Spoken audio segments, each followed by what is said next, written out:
She sprayed perfume in my son's eyes. But Dad's response broke me more. They thought I was the weak one, until I gave them a reason to remember me forever. My son was only 4. Big brown eyes. Sweetest little laugh. He'd never hurt a soul.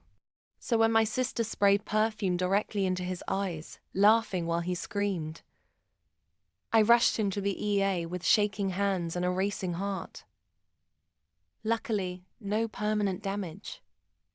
But the trauma? That would take time.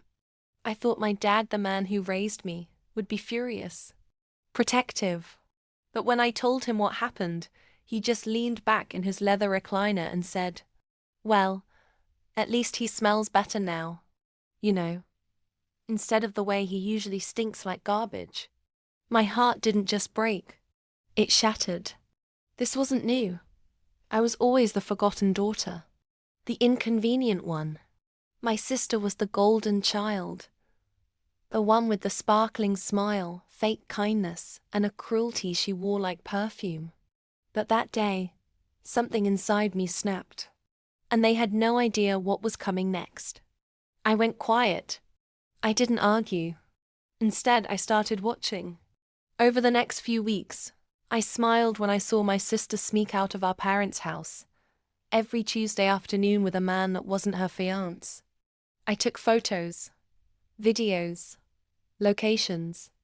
I even befriended her fiancé's assistant on LinkedIn and offered her a freelance investigative package under a fake name. She accepted. Within days, the evidence landed in his inbox, tied with a bow. The wedding? Cancelled, publicly, on Instagram Live, with over 70K viewers. He called her a liar, a cheater, and a walking red flag with a Gucci belt. Sponsors dropped her like a rotten apple.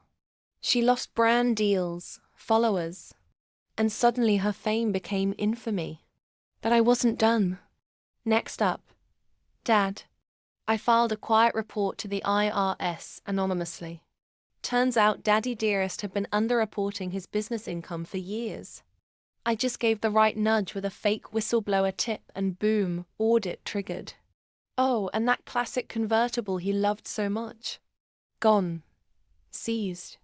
Suddenly, the man who mocked my son's pain was living off instant noodles and praying the government wouldn't seize the house too. My son?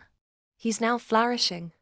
Turns out, when you remove toxic people from your life, people who belittle a child's pain, you make space for healing.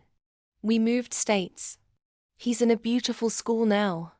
Smiles more. Sleeps better. I've never been prouder. As for my sister and Dad, they still don't know it was me. They blame karma. But karma? She was on vacation. I did the dirty work myself. Don't let anyone make you feel small. Especially not for defending your child.